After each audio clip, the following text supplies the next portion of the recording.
opposite process. Your brain doesn't wait for sensory data to build a picture from scratch. Instead, it constantly generates predictions about what it expects to encounter based on prior experience, memory, and learned pattern.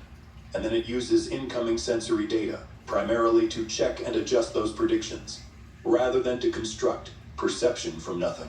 In other words, your conscious experience of reality in any given moment is mostly your brain's best guess, continuously updated, but a guess nonetheless.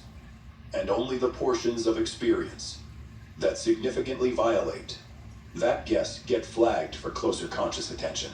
This is why you can walk through a familiar room in near darkness without bumping into furniture, because your brain isn't really seeing the room fresh in that moment.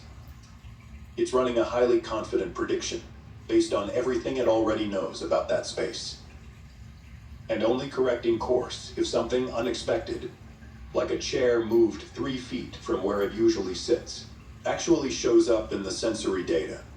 This mechanism is remarkably efficient, and for most practical purposes across evolutionary history, it worked extraordinarily well. The problem, the one this entire video is actually about, is that this same predictive machinery doesn't just apply to physical rooms and furniture.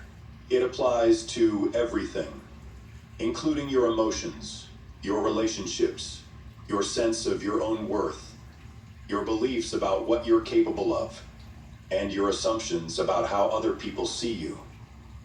And this is where the ancient concept of the veil becomes not just relevant.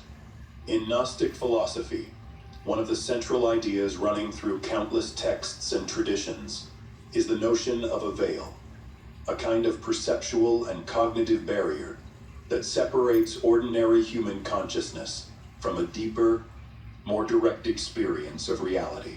This veil wasn't described as something imposed by an external villain trying to deceive humanity, at least not in the way popular culture sometimes flattens the idea.